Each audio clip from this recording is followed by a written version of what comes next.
আসসালামু আলাইকুম ওয়া রাহমাতুল্লাহি ওয়া বারাকাতুহু। আজকে আমার আলোচনার দ্বিতীয় পর্ব বাংলাদেশ হোমিওপ্যাথি পরিষদ কেন্দ্রীয় কমিটি আয়োজিত অনলাইন প্রশিক্ষণ ক্লাসে। এর পূর্বে আমি একটি আলোচনা করেছি, তাও অর্গাননের বিষয়ের উপরেই ভিত্তি করে। আজকে আমার আলোচনার দ্বিতীয় পর্ব। বিজ্ঞ চিকিৎসকবৃন্দ যারা উপস্থিত আছেন তাদের সকলের প্রতি আমার বিনম্র শ্রদ্ধা, ভালোবাসা, আন্তরিকতা। যারা ছাত্র এবং অনুরাগী আছেন তাদের প্রতিও আমার শ্রদ্ধা, ভালোবাসা, আন্তরিকতা থাকে। আপনারা জানেন বাংলাদেশ হোমিওপ্যাথি পরিষদ আমাদের অর্গানন ভিত্তিক একটি প্রতিষ্ঠান। আমাদের আদর্শ, উদ্দেশ্য, লক্ষ্য একটাই, হেনিম্যানের পূর্ণাঙ্গ পদ্ধতি অর্থাৎ ষষ্ঠ সংস্করণকে অনুসরণ করে এই সংগঠনকে বেগবান করা।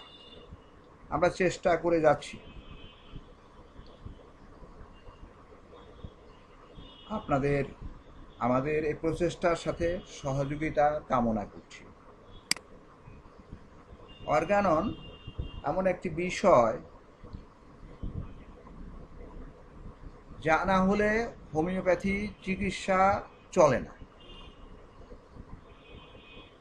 অথচ এই অর্গানন সম্পর্কে আমাদের জনমনের আশা আকাঙ্ক্ষা একটু ভিন্ন রকম। বিশেষ করে যারা চিকিৎসক হয়ে বের হচ্ছি আমরা, তাদের অনেকের কাছে প্রশ্ন করে বিভিন্নভাবে আমরা জানতে পারি যে অর্গানন কি কাজে লাগে। ধীরে ধীরে আমরা আলোচনার মধ্যে যাব। তো আমরা অর্গানন আলোচনার এই বিষয়টি, যে বিষয়টি আমি উল্লেখ করা আছে, এই বিষয়টি আলোচনার পূর্বে আমরা আজও কিন্তু অর্গাননের মধ্যে প্রবেশ করতে পারতেছি না। ঘরে যদি ঘর ধরি তাহলে পারতেছি না। আমরা এখনো বাইরে উঠোনে দাঁড়িয়ে আছি। কিন্তু আমাদের জানা দরকার যে আসলে ঘরের মধ্যে কি আছে। তা আমরা যে প্রবেশ করব অর্গাননের প্রবেশ দ্বারে, আমরা আজকের আলোচনা হবে প্রবেশ দ্বারে দাঁড়িয়ে। ঘরের মধ্যে প্রবেশ আমরা করতে পারছি না। তবে একটু কি দিয়ে দেখি যে প্রবেশ দ্বারের পরেই যে অবস্থাটা আছে সেটা হলো অর্গাননের অ্যাফোরিজম 1। এই 1 নম্বর অ্যাফোরিজম ডিঙিয়ে আপনাকে সামনের 291 পর্যন্ত পৌঁছতে হবে। তো এখানে একটা মজার কথা হলো যে আমি এইভাবে করে বলি, 1 নম্বর অ্যাফোরিজমেই 251 নম্বরের গীত গাওয়া আছে। স্পষ্ট বলা আছে, যদি ব্যাখ্যা করে প্রতিটা বিষয় আলোচনা করা যায় তাহলে আমরা সামনের দিক, যদি আপনারা সুযোগ দেন, যদি আপনারা আগ্রহ প্রকাশ করেন। কারণ এই নীরস সাবজেক্টটার মধ্যে আমি ভয় ভীতিতে আছি।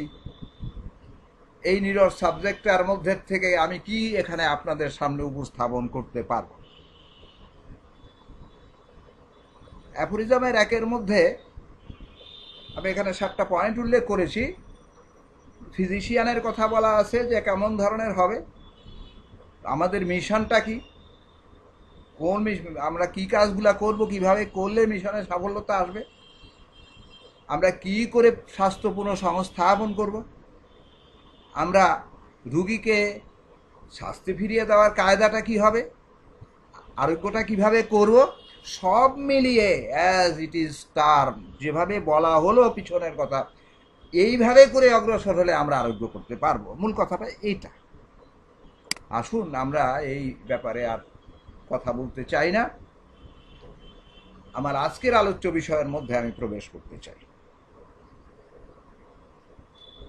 আলোচ্য বিষয়টা একটু ব্যতিক্রমধর্মী। হানেমানের প্রত্যাশা ও অর্গাননের ভূমিকা। কি প্রত্যাশা নিয়ে হেনিম্যান আমাদের কাছে কি প্রত্যাশা করেছেন, অর্গাননই বা কি প্রত্যাশা করে লিখেছেন, এবং জাতির কাছে তার আসলে প্রত্যাশাটা কি। জাতির কাছে চেয়েও বড় কথা হলো যে আমরা যে চিকিৎসক, আমাদের কাছে তার প্রত্যাশাটা কি। এটা যদি জানি আমি যদি জানি যে একজন কি চায়, তাইলে তো তার আশা আকাঙ্ক্ষা আমি পূরণ করবো। আর যদি নাই জানি, আমি যদি সাদামাটাভাবে তাকে মূল্যায়ন করি এভাবে যে সাধারণ ব্যাপার, একজনে আবিষ্কার করেছে বাস দ্যাটস রাইট, এখন যে আছে, এখন যারা আবিষ্কারক নতুন আছেন, আমার কথাটা আদারওয়াইজ নেবেন না। হেনিম্যানকে আবিষ্কারক না মেনে ইদানিং অনেক হাজার হাজার আবিষ্কারক হয়ে গেছে, মানে হেনিম্যানের চেয়ে অনেক বড় আবিষ্কার হয়ে গেছে। এখন তাদেরকে আমরা মানি, তাদের প্রত্যাশা মানি, তাদের তাদের ফর্মেট যতগুলো আছে সব আমরা আপলোড করে নিয়েছি আমাদের ব্রেনের মধ্যে। কিন্তু হেনিম্যানের প্রত্যাশা জানি কিনা, এটা আমার একটা বিষয়। আর অর্গাননের ভূমিকার ভিতরে যা আছে আমরা ভূমিকাটা পড়িই না, পরীক্ষায় আসে না। কলেজগুলোতে এর আলোকে কোনো পরীক্ষায় কোনো দিন ভূমিকা সম্পর্কে কোনো কথা আসছে কিনা আমার জানা নাই। ভূমিকা কেউ কীভাবে পড়ছে তাও আমার জানা নাই। বিজ্ঞজন যারা গবেষক তারা পড়েন, চিকিৎসকরা পড়েন কিনা আমি জানি না। তো এখন এই ভূমিকার মধ্যে আসেটা কি, এটা একটু দেখা দরকার। মূল উদ্দেশ্য আমার এটাই। যে চিত্রটা দেওয়া আছে, চিত্রটা যদি একটু আপনি লক্ষ্য করেন, আপনি এই চিত্রটা একটা বৃক্ষ যার রস সংগ্রহ প্রকৃতির মধ্য থেকে বেড়ে উঠেছে। একটা মাত্র তার দাঁড়িয়ে আছে, সে একা শক্তিশালীভাবে, এটা অর্গান। তার ডালপালা একেবারে আকাশচুম্বী, চারিদিকে ছড়িয়ে ছিটিয়ে একদম প্রকৃতিকে বেষ্টন করে আছে। চিকিৎসা জগতে অর্গানন এইরূপে।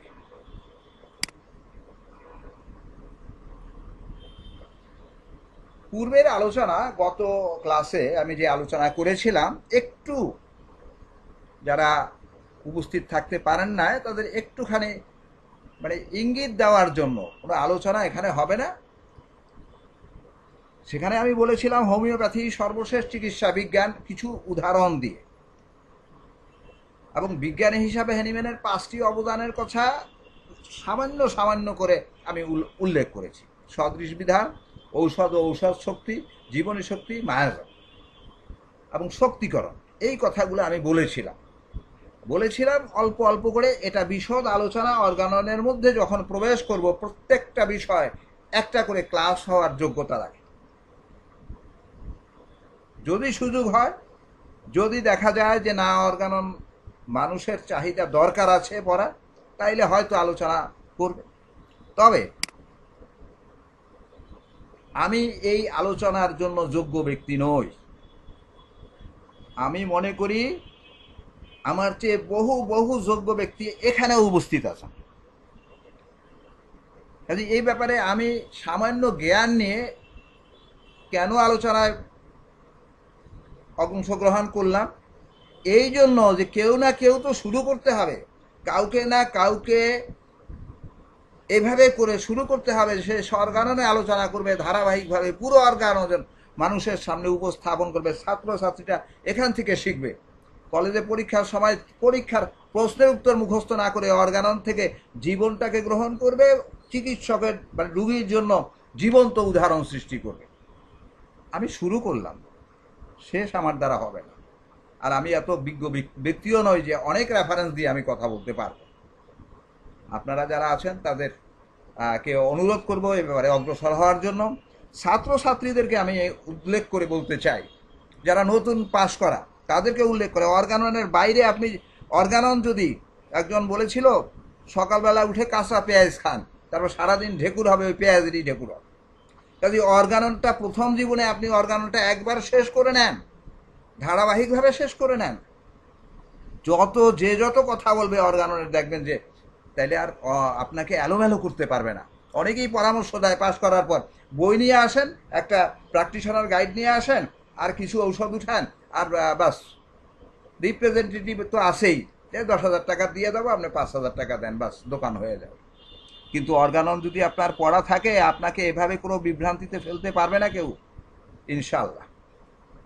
তো সারসংক্ষেপে আমি বলেছিলাম যে কথাগুলো, সেটা একটুখানি, এটা পূর্বের আলোচনার ব্যাপার। সেখানে 8টা পয়েন্ট দেওয়া আছে, আপনাদের এটা পড়ে শোনানোর দরকার করে সামান্য একটু উল্লেখ করে দেই। Similarization, treat the patient to restore the sick to health, দ্বিতীয় নম্বরে। আর টোটালিটি অফ সিমটম, এই কথাটা এখানে তিনটা কথা আছে। এই একটা টিপস দেওয়া আছে, টিপসের মধ্যে আবার একটা আই আছে। আই হলো এই সব কিছু মিলে 8 মিলে ইন্ডিভিজুয়ালাইজেশন, যেটা না হলে, এইটা না জানলে চিকিৎসা করা যাবে না, রুগী আরোগ্য করা যাবে না, রুগীর ভালো রেজাল্ট পাওয়া যাবে না। আর পূর্বিংকৃত ঔষধ লাগবে, আর পটেন্টাইজেশন তো লাগবেই। সিমিলার হতে হবে, সিঙ্গেল হতে হবে, স্মলেস্ট হতে হবে। এই প্রত্যেকটা বিষয় ইনশাআল্লাহ অর্গাননের মধ্যে প্রবেশ করে আমরা প্রত্যেকটা বিষয় ভিন্ন ভিন্নভাবে চেষ্টা করব আলোচনা করার জন্য ইনশাআল্লাহ। হ্যানিম্যান আমাদের কাছে প্রত্যাশা, প্রথম পদক্ষেপ তিনি যে কথাটা বলেছেন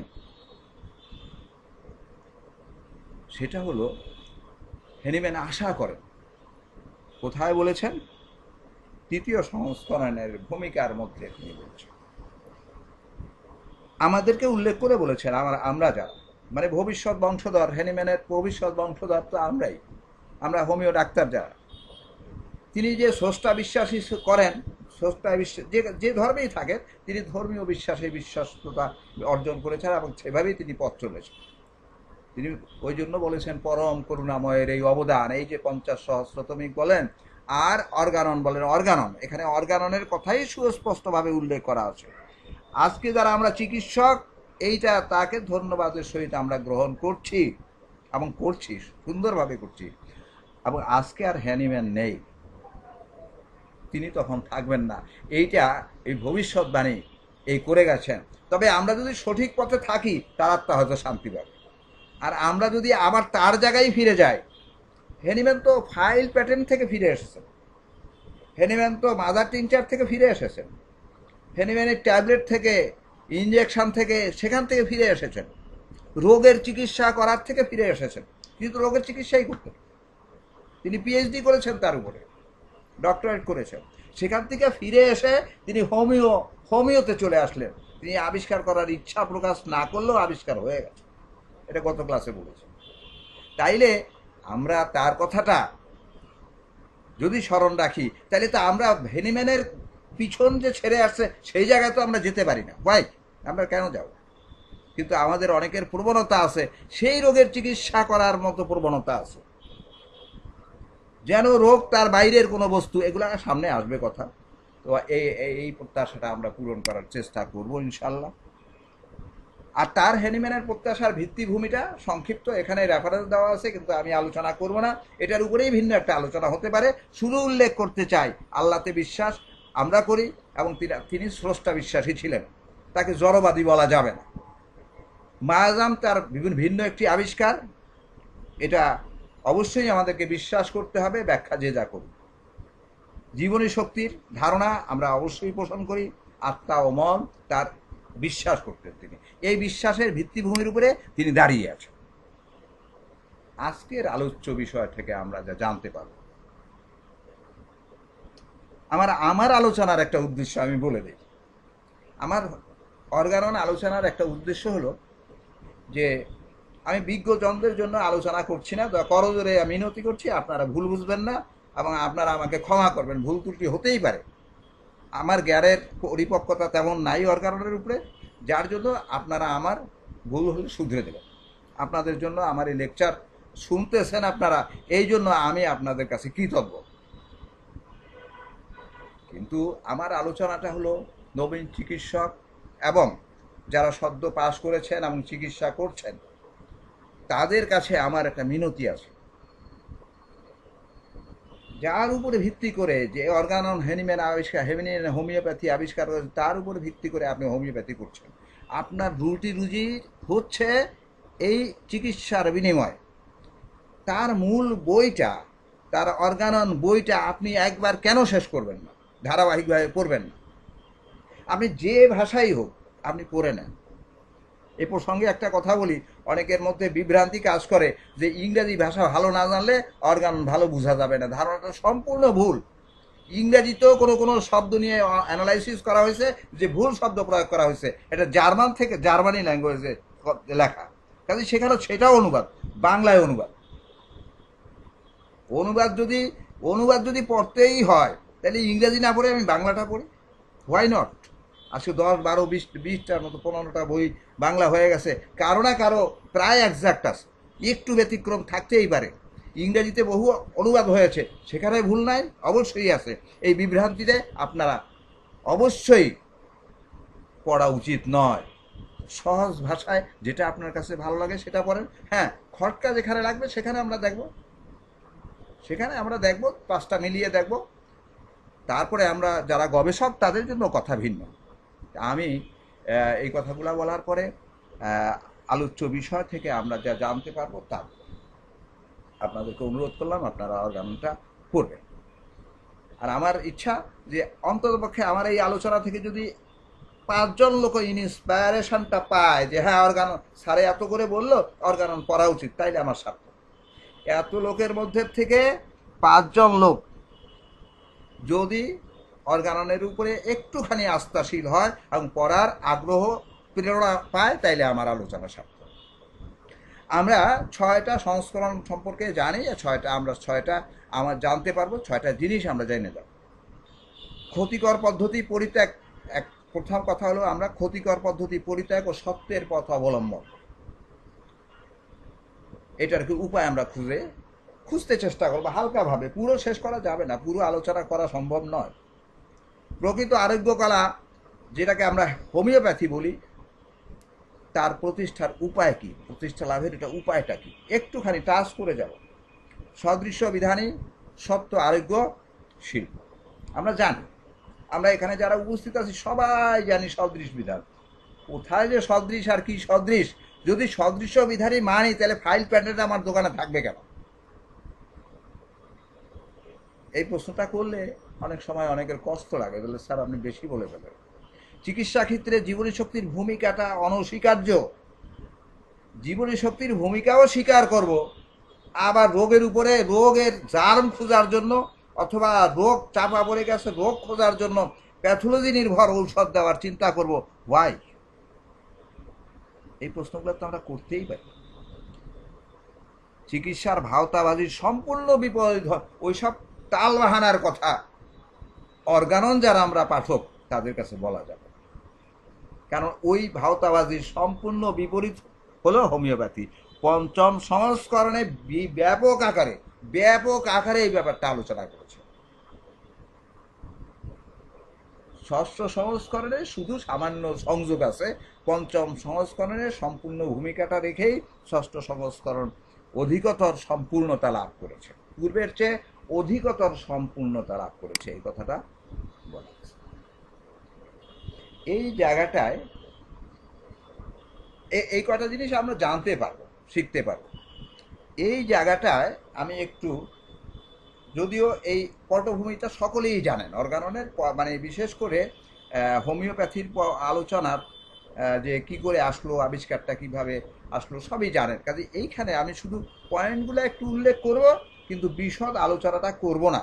আমার প্রথম ক্লাসেও আমি সিঙ্কোনার প্রথম পরীক্ষার কথা বলেছি, এটাকে প্রুভিং বলা যাবে না। এটা খেয়ে তিনি পরীক্ষা করেছেন, বুঝেছেন, বুঝতে চেষ্টা করেছেন, এটাকে প্রুভিং বলা যাবে না। 1790 সালে, এবং এরপরে সালফারের আলোচনার মধ্যে শ্রদ্ধেয় ডাক্তার ফারুক ইলাহি সাহেব এই ব্যাপারটাকে উল্লেখ করেছেন অত্যন্ত সুন্দরভাবে।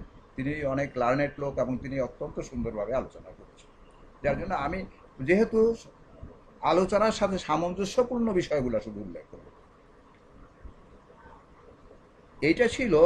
এরপরে তিনি করলেন কি, ওই পরীক্ষার পরে তিনি একটা তার মন মানসিকতার মধ্যে একটা আলোড়ন সৃষ্টি করলো।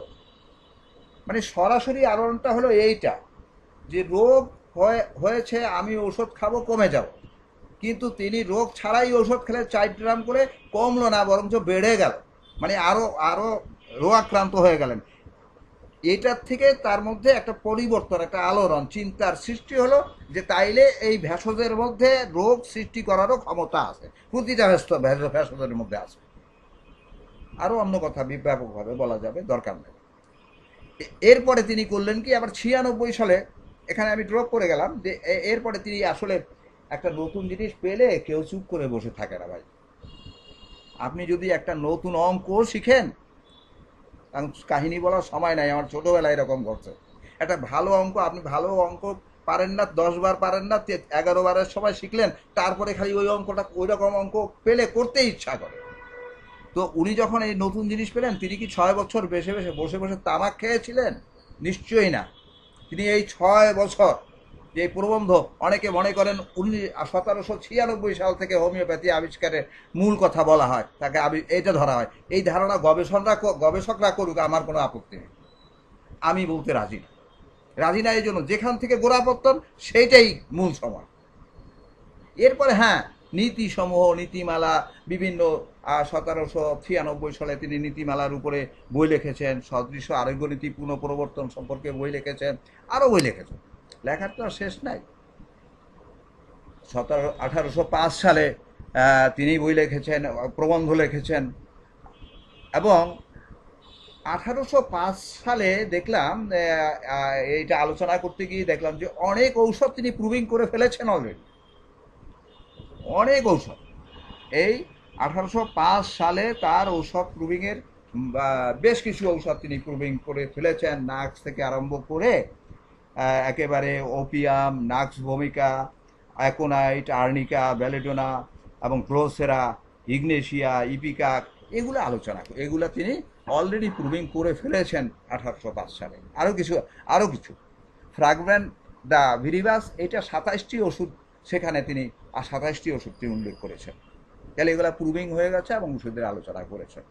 তাহলে তিনি দেখেন 1790 সাল থেকে যেই লোকটি পরিশ্রম করতে করতে এখানে 10 বছর আর 15 বছর, এবং অর্গানন প্রকাশ হলো 1800, সামনে আসতেছে 10-এ, তাইলে প্রায় এখানে 20টা বছর তিনি একটা বিষয় নিয়ে পড়ে থাকা। আসলে যদি আমরা চিন্তা করি, এটাকে অসম্ভব মনে হয়, এটা অসম্ভব। একটা বিষয় নিয়ে কোনো রকম পট পরিবর্তন না করে তিনি কি করলেন, এইটা নিয়েই পড়েছিলেন। এরপরে 1806 সালে অভিজ্ঞতা ভিত্তিক, 7 সালেও তার অনেক কথা আছে, সাধারণ চিকিৎসাতে ঔষধের যে হোমিওপ্যাথিক ব্যবহারের নির্দেশসমূহ, এইটা একটা বড় প্রবন্ধ ছিল, ছোটোখাটো একটা বই ছিল। এটাকে সংশোধন করে তিনি এখনও রেখে দিয়েছেন। কত গবেষণালব্ধ এবং ঐতিহাসিক পটভূমির সাথে সংযুক্ত করা ছিল, আপনি চিন্তা করতে পারেন। ইন্ট্রোডাকশন হিসাবে এখনও সংক্ষিপ্ত আকারে অর্গাননের মধ্যে আছে। সেইটা যদি আজকে আলোচনা করা হয়, তো সেই আলোচনা আমার তো মনে হয় শুনবে না, কেউ শুনবে না। ওই আলোচনা এত কাঠখোট্টা, ঐতিহাসিক এবং এত রেফারেন্সে ভরা যে পড়তেও ধৈর্য লাগে। শুধু উল্লেখ করলাম এই জন্য। আসেন আমরা যে আলোচনাটা এখানে একটুখানি আলোচনা করি, তার ওই প্রুভিং করা ঔষধ যে কত শক্ত ছিল, একটা রেফারেন্স দেব। এই সূত্রগুলো তো, এইগুলো তো আর আমি যা উল্লেখ করা এখানে দরকার নাই, তবু আমি উল্লেখ করে দিয়েছি প্রকাশকাল হিসাবে। আপনারা যদি দেখতে থাকেন আর আমার কথাটা একটু শোনেন। সেটা হলো, আমার একটা রুগীর আসলো, সে তার ঠান্ডা লাগার প্রবণতা, জ্বর, সর্দি, কাশি, হাঁপানি, বহু সমস্যা নিয়ে। মূল বিষয়টা তার কাছে শুনলাম, তার 18-21 বছর বয়স, 21 বছর হবে না বোধ হয়, 18-19 বছর বয়স, ইন্টারমিডিয়েট পড়ে, এক মেয়ে। তো সে এসে বললো যে আমার মা অসুস্থতা থাকার কারণে আমি হাসপাতালে ভর্তি ছিল মা, আমাকে অনিদ্রা থাকতে হয়েছে অনেক দিন, ঠান্ডা লাগতে পারে এই একটা। তারপরে আমার ঘুম বেশি ছিল, আমি পরীক্ষার সময় ঘুমের জন্য, এই একটা ঘটনা গেল। আর পরীক্ষার ঘুমের সময় কি করলাম, ঘুম যাতে না হয় এই জন্য আমি এই জায়গাটায় কথাটা বলতেছি, আগের কথাটা না বলে, সেটা আগের ঘটনা। তো আমি ঘুম যাতে না হয়, কম হয়, এই জন্য একজন হোমিও ডাক্তারের কাছে আমি গেলাম। সে আমাকে ঔষধ দিল। ঔষধ কি দিল? সে নাক্স ভূমিকা ঔষধটা, এটা সে বলতে পারছে যে আমাকে এই ওষুধটা, মানে একটা কালার ওষুধ দিল 2 ড্রামের মধ্যে, আমি 10 ফোঁটা করে খেলাম 3 বার করে। আমার খুব ভালো কাজ করছে। কি আমার স্যার সন্ধ্যাবেলা আর ওইরকম, সন্ধ্যাবেলা ঘুমের যে অভ্যাস, এটা একেবারে চলে গেছে, ঘুম আর, বেশ ভালো কথা, ঘুম আর হয় না, তাহলে কি এখন কেন? বেশ ভালো ছিলাম। আমার ঘুম টুম পড়ার সময় এখন আর আসে না। এখন এই মায়ের চিকিৎসার সময়, যে আগে বললাম কথাটা, এটা সময় এসে আমার এই যে একটু ঠান্ডা লাগলো, এখন থেকে ঠান্ডা, সর্দি, হাঁচি, এখন 30 মাস শরীরের অবস্থা খুব খারাপ। দেখেন, নাক্সে তার শরীরের যতগুলো রিপোর্ট আমি নিলাম, নাক্স প্রুভিংয়ের রিপোর্ট, মানে কাছাকাছি সময় দেখা গেলো সব প্রুভিং করছে। নাক্সের যা বলে তা যেন তার শরীরে বলে। সেই কোষ্ঠবদ্ধতা, সেই কোষ্ঠকাঠিন্য ভাব, শীতকালতা, মানে অনেক কিছু আছে, এখানে বলা যাবে না। আমি তাকে অনৌষধি কিছু দিলাম, তারপরে তাকে আমি আবার তার অবস্থাটা বিবেচনা করে নাক্সি দিলাম, এবং তারপরে সে সুস্থ হয়ে গেল এবং সব কিছু। এখন প্রুভিং যে হয়ে গেছে, আমি এইখানে কথাটা বললাম এই জন্য, হেনিম্যানের প্রথম জীবনের প্রুভিং। আর দেখেন কত 200 বছর পরেও আজকেও কথা বলে ওষুধ, আজকেও ভেষজ কথা বলে। আজকে যে প্রুভিং, আজকেও যদি আপনি নাক্স খান একই অবস্থা হবে। সেখানে মাদার টিংচার দিয়েছিল, স্থূল মাত্রায় দিয়েছিল, বেশি সমস্যা হয়ে গেছে। তাইলে এগুলো মূল কথাটা, যে আমাদের যে প্রুভিংগুলো হয়ে গেছে, প্রুভিংকৃত ঔষধ যদি আমরা ব্যবহার করতে পারি তাহলে অবশ্যই আরোগ্য হবে। তো এইখানে এসে এই জন্য আমি, এর মধ্যে আপনারা হয়তো পড়ে নিয়েছেন প্রকাশকালটা, তো যাই হোক, এখানে 53 বছর সময় আমরা এখানে ধরি যে হেনিম্যানের এই হোমিওপ্যাথি জীবনের চিন্তা থেকে আরম্ভ করে এটা 53 বছরই। ওখানে আবিষ্কারকে আমরা ওই কবে সূত্র লেখলো, 1810 সালে প্রকাশ করলো, এগুলো নিয়ে আমরা চিন্তা করব না। এই তথ্যগুলো আরও হেনিম্যান সম্পর্কে ভালো ব্যাপক তথ্য আপনাদের জানা উচিত এবং অধ্যয়ন করে জানা উচিত। আমি মনে করি একটা বই বাংলাদেশে প্রকাশ করেছেন ডাক্তার ফারুক ইলাহি সাহেব, আপনাদের কাছে আছে সম্ভবত, চিকিৎসা সংস্কারক ও বিশ্বখ্যাত হোমিওপ্যাথদের জীবনকর্ম। 5 জন সংস্কারকের নাম সেখানে আছে এবং 24 জন বিজ্ঞ চিকিৎসকদের লাইভ স্কেচ তিনি দিয়েছেন। তাকে ধন্যবাদ জানাই। এই জন্য আমি স্লাইডটা এখানে করে ফেলছি, এই জন্য যে তাকে একটা ধন্যবাদ দেওয়া উচিত, জাতীয় পর্যায়ে দেওয়া উচিত। আমাদের পক্ষের থেকে জানালাম যে আসলে এই বইটা সকলকে পড়ার জন্য আমি বলতেছি অন্ততপক্ষে। আর হেনিম্যানের জীবনী আমি দেখেছি, অনেক তথ্য আমি সেখান থেকেও নিয়েছি, এবং আমার মনে হয় যে বইটা সকলের পড়া উচিত, হেনিম্যানের জীবনী সেখান থেকে। আরেকটা বই সোনালি ডানার পাখি আছে, সে তো সেখান থেকেও হেনিম্যানের জীবনীটা অলরেডি জেনে যাওয়া যায়। এবার আমরা অর্গান অফ মেডিসিনের মধ্যে বিষয়বস্তুটা একটু জেনে নেব। জাস্ট আমরা তো এখনো ঘরে ঢুকবো না, অর্গাননের ঘরে প্রবেশ করব না, আমরা দরজায় দাঁড়িয়ে আছি, সেখানে একটু গল্প গুজব করি, একটু আলোচনা করি, এইটাই মূলত আমাদের খেয়াল। সেখানে কি আছে, চারটা ভাগে স্তরে বিভক্ত আছে। প্রথমে মুখবন্ধ লিখেছেন, তারপর সূচিপত্র, তারপর উপক্রমণিকা, ইন্ট্রোডাকশন আছে, সব শেষে অনুচ্ছেদ। আমরা অনুচ্ছেদে প্রবেশ করব। আমরা সূচিপত্রের আলোচনা তেমন কিছু নাই, আপনারা সেখানে দেখে নেবেন যে সূচিপত্র মোটামুটিভাবে যা আছে 291টি অ্যাফোরিজমের সব অ্যাফোরিজমগুলাই সেখানে টাচ করে সংক্ষিপ্ত আকারে পেশ করা আছে। আর উপক্রমণিকার কথা যেটা বললাম, ইন্ট্রোডাকশনের কথা, সেখানে আমি কিছু কথা শেষের দিকে বলবো, 5টা পয়েন্ট বলবো মাত্র, কিন্তু সেখানে যদি ব্যাপক আলোচনা করতে হয় তা ওইটার জন্য 1-1.5 ঘন্টা সময় লাগে, সেটা সম্ভব না। আমরা সেই আলোচনাটা চিকিৎসা কাজে তেমন একটা দরকার হলে, গবেষণার কাজে দরকার হবে, আপনারা দেখে নেবেন। আমরা মূলত এখান থেকে প্রথমে মুখবন্ধ যেটা আছে 6টা, এইটাই আমরা আলোচনা। ওই যে প্রথম বলেছিলাম যে আমরা 6টা জিনিস শিখব, একটা একটা করে একটু অগ্রসর হই। আমরা 6টা জিনিস চেষ্টা করব শেখার জন্য, একটু জানার জন্য, খুব বেশি না। প্রথম, সংস্করণের ক্ষতিকর পদ্ধতি পরিত্যাগ করা ও সত্যের পথ অবলম্বন করা। আচ্ছা, এই কথাটা তো না জানে কে? ক্ষতিকর পদ্ধতি পরিত্যাগ করা, এটা ক্ষতিকর পদ্ধতি কি ছিল? হেনিম্যানের সময় কি ক্ষতিকর পদ্ধতিটা ছিল? অর্থাৎ পূর্বে যে চিকিৎসা পদ্ধতিটা চালু ছিল সেইটাই ছিল মানব জাতির জন্য ক্ষতিকর দিক, কারণ সেখানে স্থূল মাত্রা দিয়ে চিকিৎসা করা, সেখানে ভিন্ন ধর্মী চিকিৎসা পদ্ধতি।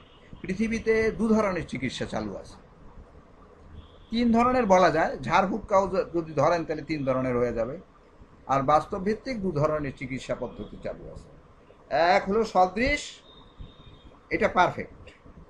আর হলো বিসদৃশ, যত চিকিৎসা আছে সব বিসদৃশ। আর সার্জারি এগুলোর মধ্যে পড়ে না। সার্জারি ভিন্ন, সকলের অধিকার আছে সার্জারির মধ্যে।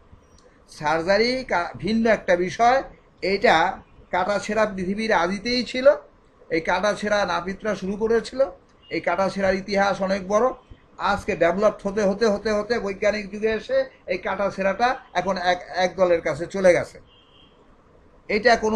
এটা কোনো চিকিৎসা বিজ্ঞান না। সার্জারি একটা ভিন্ন ভিন্ন আইটেম।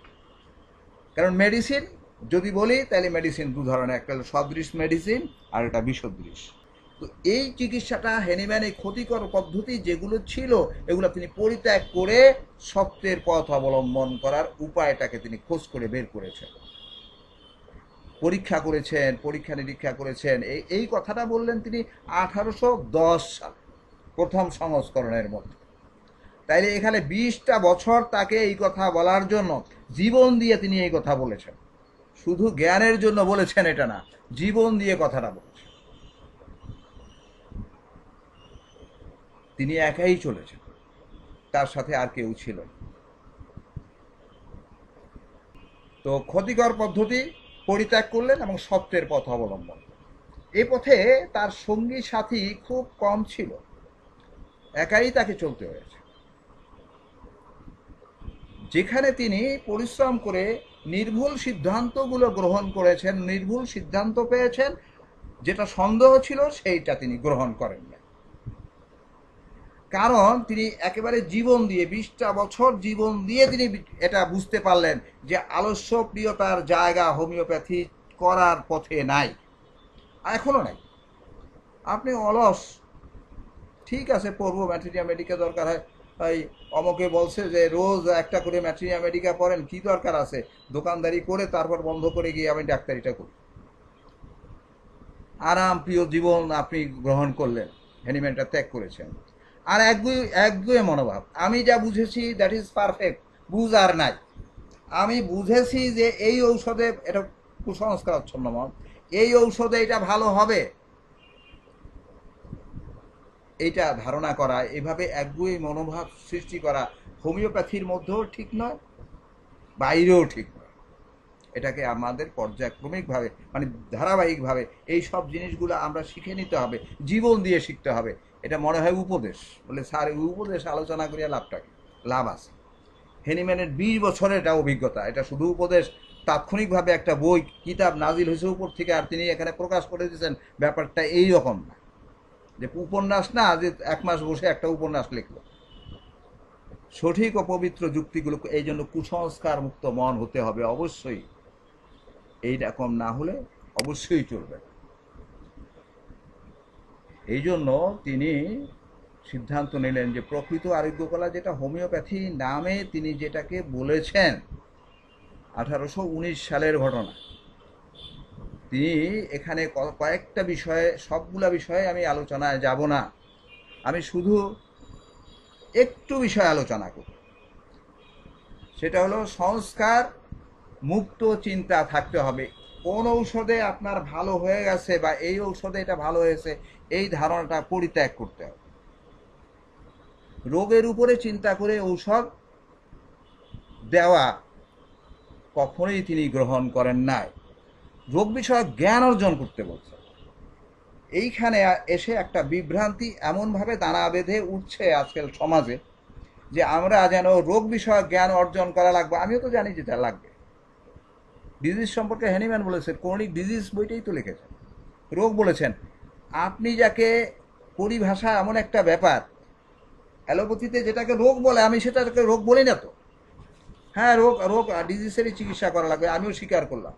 কিন্তু আপনি যেটাকে রোগ বলেন, কতগুলা বস্তু করা, কিভাবে কিভাবে থাকবে, এইটা অ্যানালাইসিস করে আপনি রোগ বলছেন, আমি সেটাকে বলি না।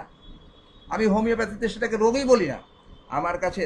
এই জন্য হ্যানিম্যান ব্র্যাকেটের মধ্যে বলে দিয়েছেন নিদানগত নয়, স্থান ভিত্তিক নয়। স্থানের মূল্যায়ন তিনি করেননি, কিন্তু জানা লাগবে, অবশ্যই জানা লাগবে। কেন আপনি জানবেন না? বিং এ ডক্টর, অবশ্যই আপনাকে জানতে হবে, কিন্তু সেখানে রোগ বিষয়ক জ্ঞান তো লাগবে। কিন্তু আপনারা যাকে রোগ বিষয়ক বলেন যে এগুলা জানতে হবে, আমরা হোমিওপ্যাথ এখানে বলতে চাই সেটা নিদানগত হবে না, লক্ষণ ভিত্তিক হবে। আমরা লক্ষণটা বের করে নিয়ে আসব, লক্ষণের সমষ্টিটাকে বের করে নিয়ে আসব, ওইটাই রোগ। এই ব্যাপারটা সামনে যেহেতু আলোচনা, যদি ধারাবাহিক আলোচনা চলে তাহলে সেখানে ইনশাল্লাহ আমরা আলোচনা করব। এখানে ঔষধের যথার্থ কার্যকারিতার জ্ঞান থাকতে হবে, সেটা অনুমানমূলক নয়। এই যে এই ওষুধ এইরকম ভালো করবে, ল্যাবরেটরিতে বসে ঔষধ সিদ্ধান্ত দেবে না যে এই ওষুধ আমি ভালো করব, এই রোগ ভালো করব। ল্যাবরেটরির সিদ্ধান্ত নয়, মানুষের জীবনে প্রয়োগ করার পরে সেখানে ক্লিনিক্যালি হতে পারে যে এই ওষুধটা 10 জন ডাক্তারে ক্লিনিক্যালি প্রমাণের পর বলছে যে না এই ওষুধটা এইভাবে করে কাজ করে, ওকে আমি স্বীকার করি, ওটাও একটা প্রুভিংয়ের একটা অংশ, তো হতে পারে। কিন্তু অনুমান করে, ল্যাবরেটরির অনুমানের উপরে ভিত্তি করে ঔষধ প্রয়োগ করা হোমিওপ্যাথি বিশ্বাস করে বলে আমি মনে করি না। মাত্রা ও সেখানে লাগে। এ প্রসঙ্গে দেখেন, আমি তো আগেই বলেছি যে এখানে একটা কথা বলবো, একটা আমি লোভ সামলাতে পারি না, একটা খুব ভালো প্রুভিংকৃত না মেডিসিনটা, তবে প্রুভারের নাম পাওয়া যায়নি, তবে অনেকেই প্রয়োগ করেছেন এবং অনেক বিজ্ঞ ডাক্তাররা এটাকে সার্টিফাই করছে। যার জন্য কাউকে, পুরানো যারা চলে গেছেন তাদেরকে যে অস্বীকার করলে, গুরুজনকে অস্বীকার করলে আমি তো থাকবো না। কাজেই এখানে শ্রদ্ধা ভক্তি নিয়েই আমি আলোচনাটা করতে চাই। প্রায় 70 বছর বয়স্ক এক ভদ্রলোক, সে হলো ঠাকুর, অর্থাৎ তিনি বিভিন্ন জায়গায় ওই ধর্মীয় লেকচার দিয়ে বেড়ান, এবং তার বয়স প্রায় 70, অবিবাহিত। তার পেনিসে, যেহেতু গল্প বলার সময় নাই, জাস্ট একটু টাচ করে যাব, তার পেনিসে সোজা কথা সিফিলিটিক ঘা হলো, একেবারে পেনিসের চারিদিকে আঠালো একেবারে অবস্থা, আমি দেখেছি। ওর দিকে তাকানো যায় না, লাল হয়ে আছে, একেবারে রস করতেছে এই অবস্থাটা। আমার এক বিজ্ঞ চিকিৎসক ভাই চিকিৎসা করেছেন, নাম বলবো না, চিকিৎসা করেছেন তিনি, তাকে মার্কসল দিয়েছেন, আর সায়োড আরও কী কী ওষুধ দিয়েছেন আমাকে বলেছেন। প্রায় বেশ দীর্ঘদিন যাবৎ চিকিৎসা করেছেন, কখনো কমে কখনো বাড়ে, এই অবস্থা আছে, খুব খারাপ অবস্থা। তো আমার কাছে ওই ডাক্তার তিনি সহই আমার কাছে আসলেন, তিনি সহ নিয়ে আসছেন আমাকে দাদাকে খুব শ্রদ্ধা ভক্তি করে নিয়ে আসলেন। তো আমি তার কিছু তথ্য এখানে গ্রহণ করলাম, কিছু তথ্য নিলাম, নেওয়ার পরে যেসব তথ্য খুব বেশি তার শরীরের থেকে তেমন একটা, যে ওনাকে মার্কসল দেওয়া হয়েছে, কিন্তু আমার কাছে মনে হলো যে স্পষ্ট যেসব লক্ষণ আছে সেসব লক্ষণ আমার কাছে খুব গ্রহণযোগ্য মনে হলো না যে মার্কসলের। কিন্তু তিনি সিভিলিটিক মায়াজামভুক্ত, এতে কোনো সন্দেহ আমার নাই, কেমন। তো যেটা মনে হলো যে লালটা, তার প্যানিসের যে ঘাটা, এটা বেশ লালাও, এই অবস্থাটা আমি বুঝলাম প্রস্রাবদার মলদারও তার সমস্যা আছে। আরেকটা লক্ষণ যেটা খুব স্পষ্ট, সেটা হলো অতি ক্ষুধা, আহারের পর তার একটা বিষণ্ণতার ভাব আসে, মানে খুব হালকা লক্ষণ, মানে এমন কোনো লক্ষণ না এখন মার্কারিতে কাজ করলো না। আমার কাছে অন্য যেসব সিভিলিটিক মেডিসিন জানা আছে, আমার জানার বাইরে থাকলে তো আমি কিছু করতে পারবো না, যা জানা আছে তার ভিতর থেকে অন্য কোনো মেডিসিনের দিকে আমার নজর না গিয়ে সিনাবেরিস ঔষধটার উপরে আমার নজর গেল। আমি একটু ঘেটে দেখলাম যে হ্যাঁ, আমি সিনাবেরিস দেব। সিনাবেরিস দেওয়ায় আলহামদুলিল্লাহ তার রোগ প্রায় 7, 8, 9, 10 পর্যন্ত যাওয়ার পরে তার রোগটা একেবারেই চলে গেল। তিনি আমাকে প্রথমবার দেখিয়েছেন, প্রতিবার ঔষধ নেওয়ার সময় তার প্যানিসটা আমার দেখতে হতো, মানে তার এমনই অবস্থা, খুব খারাপ অবস্থা, এবং সেটা ধীরে ধীরে ধীরে ধীরে আমি দেখেছি একেবারে কিউর। সামান্য কখনো কখনো একটু দেখা দিত, খাওয়া টাওয়ার সমস্যা, আমি তৈলাক্ত জিনিসগুলো খেতে তাকে নিষেধ করে দিয়েছি, এবং তিনি তা করেননি। যেই ডাক্তার নিয়ে আসছেন তিনি আমার কাছ থেকে আবার সিনাবেরিস অনেকগুলো নিয়ে আসেন, পরে স্যার আমি অনেক রুগী ভালো করছি, আমি কি বুঝিয়ে শুনিয়ে দিয়ে অনেক রুগী ভালো করছে। এবং তাকে লাস্ট পর্যায়ে বলে দিলাম যে আপনি সম্ভব যদি হয়, আপনার ধর্মীয় কোনো বাধা না থাকে, তাইলে আপনি যেটাকে সুন্নত বলি আমরা, যেটা সুন্নত কাজ বলি, এটা করে ফেলে। হ্যাঁ, আরেকজন ডাক্তারও আমাকে পরামর্শ দিচ্ছে, আমি সেটা হয়তো বা করবো। যাই হোক, আমি এখানে এই কাজেই আমরা রোগের চিকিৎসা করি না। ওখানে সিভিলিস হয়েছে তার জন্য আমার রোগের চিকিৎসা করতে হবে, ব্যাপারটা এটা নয়। লক্ষণ নিয়ে আমাকে ভাবতে হবে। ঔষধের যথার্থ কার্যকারিতা আগে হয়ে গেছে সেটাও আমাকে জানতে হবে। ঔষধ প্রয়োগের মাত্রা সম্পর্কে ভালো অবশ্যই জ্ঞান রাখতে হবে, কখন কোন মাত্রা দিতে হবে, সেকেন্ড গ্লাসে না ফার্স্ট গ্লাসে, এগুলো আলোচনায় আসবে ভবিষ্যতে। সদৃশ বিধানই সত্য আরোগ্য শিল্প, এই কথাটা আলোচনা হেনিম্যান এই জন্যই প্রত্যাশা করেছেন। এবং 3 নম্বর যে সংস্করণ তিনি প্রকাশ করেছেন সেখানে তিনি এই কথাটা দাবি করেছেন, এবং এইটা আমরা মেনে যাই, এটাই আরোগ্য শিল্প। এরপরে 4র্থ সংস্করণে এসে তিনি কিন্তু একটা খুব ব্যাপক কথা, যে কথাটা নতুন বলেছেন, এটা কৌণিক বিদিশেও বলেছেন যে আমাদেরকে মূলত, যেহেতু এটা প্রাকৃতিক চিকিৎসা বিজ্ঞান, এই জন্য আমাদেরকে প্রকৃতি থেকে শিক্ষা নিতে হবে। এবং প্রকৃতির মধ্যে যদি বিশ্লেষণ করা যায়, বোঝা যায়, প্রকৃতিকে শুধু অনুধাবন করা যায়, দার্শনিকভাবে যদি কথা বলা যায়, তাহলে তো সেটা ভিন্ন কথা, সেখানে এখানে জায়গাও না। সেটা হলো প্রকৃতির চারদিকে যদি আপনি তাকান, কি যেন আছে, একটা অদৃশ্য একটা শক্তি আছে যা চালিত করছে। বীজের মধ্যে গাছ হওয়ার শক্তি নিহিত, মাটির মধ্যে ওইভাবে প্রেরণা আছে। মানে এটা ভিন্ন বিশ্লেষণ, এগুলাতে না যাওয়াই ভালো। তো এখন এই জন্য প্রকৃতির মধ্যেই যে আত্মসাহায্যের যে ইঙ্গিত, অর্থাৎ আমার শরীর আমাকেই যে সাহায্য করে, আমার ভিতরে থাকা কোনো জিনিস, এটা আমাকে বুঝতে হবে। আমার দেহর মধ্যেই এমন কিছু আছে সুপ্ত অবস্থায়, যেটা দেহ নয়, যেটা আত্মাও নয়, যেটা মন নয়। তবে সেটা কি? তাহলে সেটা কি? স্নায়ুও নয়, তাহলে কি সেটা? এই এই যে ভিতরের থেকে বিশ্লেষণ করে হ্যানিম্যান পেলেন জীবনী শক্তি। এই জীবনী শক্তিকে অস্বীকার করা সম্ভব হচ্ছে না এখন। আমরা চেষ্টা করব জীবনী শক্তির উপরে ভিন্নভাবে একটা ক্লাস কোনোভাবে আমরা আলোচনা করতে পারি কিনা, এটা চিন্তা ভাবনা করব। এই জীবনী শক্তিকে ভালো করে, এটা সম্পর্কে অনেক কথা বলা আছে। এটা নিজে নিজে সে নিজে নিজে প্রকাশমান, সে কারো দ্বারা পরিচালিত নয়, দেহ দ্বারাও পরিচালিত নয়, বাইরের ঔষধ শক্তির দ্বারাও পরিচালিত নয়। তবে সে কি? শক্তের ভক্ত নরমের জম। নরম পেল, রোগ শক্তি আক্রমণ করলো, আপনাকে কাবু করে ফেললো, সে রোগ শক্তির পক্ষেই যাবে, সে বিপক্ষে দাঁড়াবে না। প্রথম তো টানা হেঁচড়া একটু হয়ই, প্রথম একটু টানা হেঁচড়া হয়, কিন্তু সে রোগ শক্তির কথাই শোনে। যদি সে মানে ফিরে দাঁড়াতে পারতো, তাহলে তো আপনার রোগ হতো না, সে তার পক্ষেই যাবে। আবার আপনি যখন ওই অদৃশ্য শক্তির মতো বাইরের থেকে কোনো শক্তি আপনি ব্যবহার করছেন, বাইরের থেকে তার সমকক্ষ রোগ শক্তির সমকক্ষ বা তার চেয়ে বেশি কোনো শক্তি যদি আপনি ব্যবহার করতে পারেন, তাইলে অবশ্যই সে আবার আপনার পক্ষে কথা বলা শুরু করে দেবে।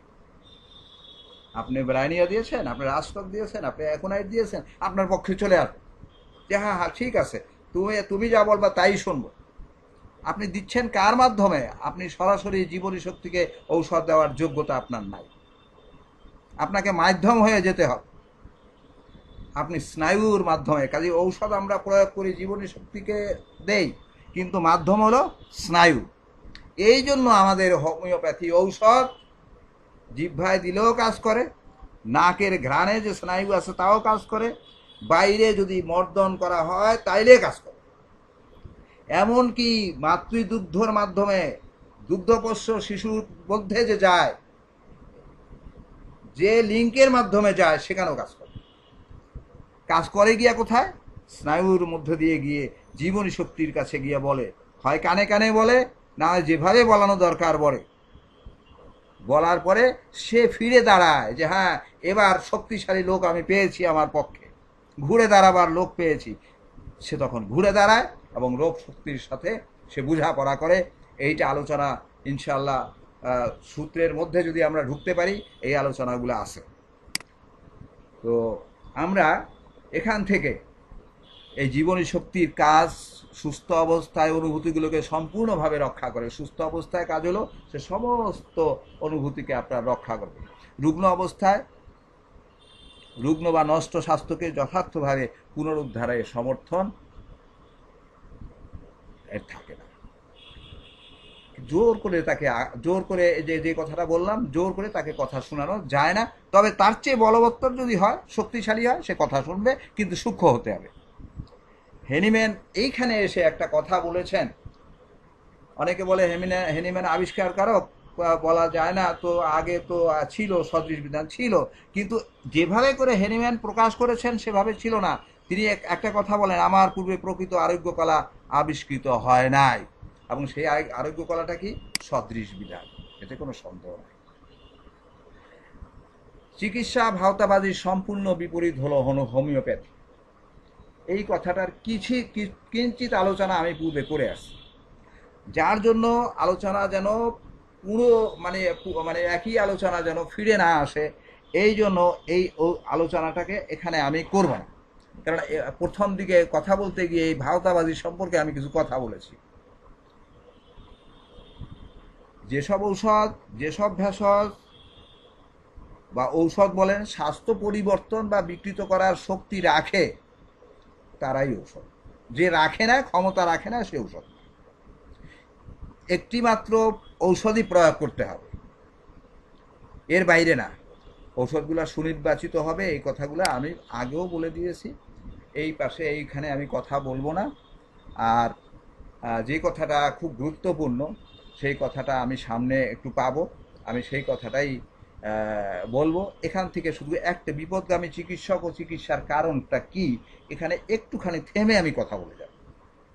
কারণ হলো সে হোমিওপ্যাথি জানে না, নীতি সম্বন্ধে অজ্ঞতাই তার মূল কারণ। এই জন্য বিপদে পড়ে। আর আলস্যপ্রিয়তা, অলস, পড়ালেখা করতে চায় না, মানুষের কাছে দাঁড়ে দাঁড়ে ঘুরতে চায়।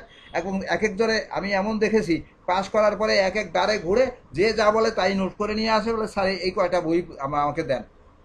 আমার ওই ছেলে আবার বইয়ের দোকান দেয়, সেখানে এসে বলে যে এই কয়টা বই দেন। মানে এমন অবস্থা যে ওই বই পড়ি সে ডাক্তার হয়ে যাবে। আর হলো কি, টাকা ইনকামের লালসা, আর হলো রুগ্ন মানুষের প্রতি অবজ্ঞা। আরেকটা জিনিস আছে যেটা আমাদেরকে পর্যন্ত ছুঁয়ে যায়, মানে আমরাও এর মধ্যে পড়ে যাই, সেটা হলো হাস্যকর দাম্ভিকতা। কতটুক জানি যে আমি দম্ভ করি যে আমারটা ঠিক। পড়ার তো শেষ নাই। যত দেখি এখন এই বয়সে এসে যত পড়তে যাই, দেখি যে সবই তো নতুন মনে হয়। পিছনে পড়লাম কি, মনে হয় যে আসলে কিছু পড়িনি, এরকম একটা মনে হয়। আপনাদের এই লেকচার দিতে গিয়ে বোধ হয় পিছনের পড়া অনেক পড়েছি, কিন্তু মনে হয় যে তাইলে আগের পড়লাম কি আমি। ব্যর্থতার আরেকটা কারণ আছে চিকিৎসকদের আমাদের, সেটা হলো ঔষধ নির্বাচনে অমার্জনীয় অবহেলা। নির্ধারণ করতে আমরা পারি না। আর লাভের জন্য লালসার কথা তো আমরা বলেছি। আসলে জীবনটা কি? এই জীবনটা আমাদের, যে এই রুগ্ন জীবন বলেন আর যা বলেন, এই জীবনের মধ্যেই রোগ, এই জীবনেরই সুস্থতা, এই জীবনেই তো সব। তো এই যে রোগ অবস্থাটা একটা শক্তি অশরীরী। আমরা যদি অর্গানয়ের মধ্যে যখন ঢুকবো, তখন অবশ্যই আমরা জানতে পারবো যে এটা একটা রোগটা হলো একটা অশরীরী শক্তি। এটা গতিশীল, এটা স্থির না, স্থির থাকে না। তখন শরীরের মধ্যে আসার পরে স্থির থাকে না। আপনি এক জায়গায় চাপা দেবেন, আরেক জায়গায় গিয়ে গন্ডগোল শুরু করবেন। আমি বলি এটা বেলুনের মতো, এক জায়গায় যদি চেপে ধরেন, বাতাসটা আরেক জায়গায় চলে যাবে, গতিশীল। আর সুস্থতা, এইটাও জীবনী শক্তির ক্রিয়া। এটা দেহের ক্রিয়া না, মনেরও ক্রিয়া না। সুস্থতা আসলে জীবনী শক্তির ক্রিয়া। এই ক্রিয়াটা গতিশীল। যদি এখানে রোগ হয়, জীবনী শক্তির রোগ হয়। এখানে যদি আগে যে কথাটা বললাম, সুনির্বাচিত ঔষধ যদি প্রয়োগ করেন, সেটা গতিশীল। সুনির্বাচিত ঔষধ শক্তিকৃত করলে গতিশীল, স্থূল দিলে চাপা পড়বে। একটা সোজা সাপটা কথা, ব্যাখ্যার সময়ও নাই, ব্যাখ্যা করাও যাবে না। এখানে গতিশীল, এই যে একটা গতিশীল অবস্থাকে আরেকটা গতিশীল অবস্থা দিয়ে মিনিমাইজ করা, মানে একেবারে শেষ করে দেওয়া, এইটা হলো আরোগ্য। জীবনী শক্তির বিকৃত যেহেতু গতিশীল, সুনির্বাচিত ঔষধের শক্তি যেহেতু গতিশীল, এইটাকে একটা দিয়ে আরেকটাকে ধ্বংস করে দেওয়া, এটা সদৃশ। তাহলে সদৃশ বিধানের এখানে মানে যৌক্তিকতা এখানে রয়েছে। এই সদৃশ যদি না হতো তাহলে আরোগ্য হতো না, এইটাই আরোগ্য। এই জন্য করতে হবে কি, প্রুভিংকৃত মেডিসিন তো আমাদের দিতে হবে, সুনির্বাচিত ঔষধ দিতে হবে, একটি মাত্র ঔষধ, এবং সেটা সূক্ষ্ম মাত্রায় দিতে হবে। এই কথাগুলো পঞ্চম সংস্করণে বারবার এই কথাগুলো ফিরে আসবে। এখানে আলোচনা আসছে যে বলবে কথা হোমিওপ্যাথি সম্পর্কে, তাকেই এই কথাগুলো বলে যেতে হবে, কারণ এই কথাগুলো আমাদের কাছে খুবই গুরুত্বপূর্ণ। এবার ষষ্ঠ সংস্করণে আমরা চলে যাব। ষষ্ঠ সংস্করণের কিছু কথা, পঞ্চম সংস্করণে ব্যাপক কথা বলেছেন উনি হেনিম্যান, সেই সব কথা বলা সম্ভব হয়নি।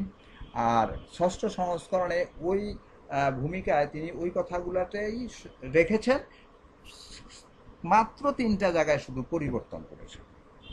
নতুন সংযোজক হলো ট্রু হিলিং আর্ট, এই কথাটা তিনি নতুন সংযোজন করেছেন। পূর্বের তুলনায় বর্তমানে তা অধিকতর সম্পূর্ণতা লাভ করেছেন, এই কথাটা তিনি বলেছেন। অন্যান্য ঔষধে যে আরোগ্য ঘটে, সেটাও সদৃশ্য বিধানের কারণেই ঘটে, এই কথাটা তিনি বলেছেন। তো এই কথাটা যোগ করেছেন শুধু, এর বাইরে কিছু না। এইখানে আমরা যদি ষষ্ঠ সংস্করণের বিষয়টি আলোচনা করতে যাই, তো সেখানের যে ব্যাপকতা, যে কি কি পরিবর্তন করলেন, এটা অনেক। সময়ের দিকে লক্ষ্য করলে অনেক করা যাবে না, অল্প কিছু কথা বলা যাবে। চেষ্টা করতেছি আমি সময়ের দিকে লক্ষ্য রেখে কথা বলার জন্য। ষষ্ঠ সংস্করণ সম্পর্কে হেনিম্যান তার ওই বন্ধু বনি হোসেনকে বলছিলেন যে আমি এখন ষষ্ঠ সংস্করণের কাজে ব্যস্ত রয়েছি। এখানে দীর্ঘ 18 মাস তিনি অনেক পরিশ্রম করে এটাকে সংশোধন করেছেন, এই কথাটা বলেছেন। তো হেনিম্যানের এই কথাগুলো, পরিবর্তনগুলো কি কি ছিল, সব পরিবর্তনগুলো এখানে আলোচনার বিষয়বস্তু নয়, এবং আমি এই বিষয়টাকে টেনেও আনতে চাই না। কিন্তু এমন কতগুলো বিষয় আছে যেটা আলোচনা না করলে আমার মনে হয়, আমি নিজেকে খুব মনে করতেছি যে ঠিক হবে না। ডায়নামিক ফোর্স আগে বলেছে, ভাইটাল ফোর্স বলেছে, ডায়নামিক ইনফ্লুয়েন্স বলেছেন, সেখানে ডায়নামিক্স বলেছেন, আত্মা সদৃশ বলেছেন, লাইফ প্রিন্সিপাল বলেছেন। যাই বলে থাকেন, কিন্তু জীবাণু বুঝায় না। আধুনিক কয়েকটা লেখায় বিভিন্ন জনের লেখাগুলো থেকে আমি কালেক্ট করে এটার উপরে এস্টাবলিশ করার তারা চিন্তা করেছেন, এবং কৌণিক ডিজিজ বই থেকে কিছু সংগ্রহ করে তারা কোনো শব্দের ব্যাখ্যা করতে গিয়ে, উনি তো আর ইংরেজিতে বই লেখেন না, উনি জার্মান ভাষায় লিখেছেন। সেখানে কি লিখেছেন, সেই জার্মান ভাষা থেকে সরাসরি যদি তথ্য দিতে পারেন তাইলে গ্রহণযোগ্য। কিন্তু ইংরেজি ভাষা যারা লিখেছে, তারা তৎকালীন প্রচলিত যেসব শব্দ ছিল সেসব ভাষাই তো ল্যাঙ্গুয়েজটাকে অনুবাদ করেছে।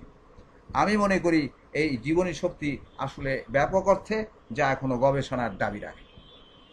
রোগের মূল কারণ হিসাবে স্থূল বস্তুকে অস্বীকার করেছেন হেনিম্যান, বারবার করেছেন। বিভিন্ন সূত্রের এখানে রেফারেন্সও দেওয়া আছে, আপনারা স্ক্রিনশট নিয়ে রাখতে পারেন এবং দেখতে পারেন। চিররোগ চিকিৎসায় পুনঃ প্রয়োগ করার কথা তিনি বলেছেন, পুনঃ প্রয়োগ করা যায়। একটা উদাহরণ আমি দিয়েছি, উদাহরণ বেশি দিয়ে আমি এটাকে ভারী করতে চাই না। আমি সিনামেরিসের উদাহরণ দিয়েছি, আমি সিপিআর উদাহরণ দিতে পারি, আমি এখানে এপিসের এই ইদানিংকালের চিকিৎসার কথা আমি বলতে পারি, যে অনেক জটিল রোগ কিভাবে প্রয়োগ হয়ে গেছে। বারবার দেওয়ার পরে ডেইলি 2বার পর্যন্ত দেওয়া হয়েছে, সিপিআর ডেইলি 2বার দেওয়া হয়েছে। সিভির নামের মতো ওষুধ এখন 2বার প্রয়োজনে দেওয়া হয়, কিন্তু বেশ অপ্রয়োজনে না, 1 ডোজও দেওয়া যাবে, কাউকে আবার 2 দিন 3 দিন পরও দেওয়া হয়। তো এখন যত গভীর ক্রিয়াশীল ঔষধই হোক না কেন, 50 সহস্রতমিক যদি আমরা চিকিৎসা করি পদ্ধতি দিয়ে, তাইলে আমরা ঔষধ প্রয়োগ করতে পারি। ঔষধ প্রস্তুত প্রণালী সম্পর্কে না জানলে ডাক্তারি করা যায় না, এটা আমার ব্যক্তিগত মত। আপনারা কিছু মনে করবেন না, আমার কথা যদি গ্রহণ না করেন দ্যাটস ফাইন।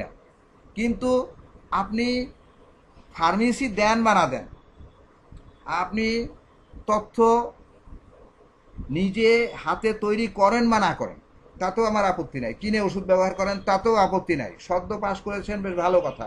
কিন্তু ঔষধ প্রস্তুত প্রণালী, বিশেষ করে 270 নম্বর অ্যাফোরিজম থেকে ঔষধ সহস্রতমিকের ঔষধ প্রস্তুত প্রণালী আপনাকে জানতেই হবে, নাইলে আপনার মাত্রা প্রয়োগ ঠিক হবে না, আপনার মেধা ঠিক হবে না, আপনি জিনিসটাকে ভালোভাবে বুঝবেন না। এটা আমার ব্যক্তিগত ধারণা, সবাই একমত হবেন এমন কোনো কথা।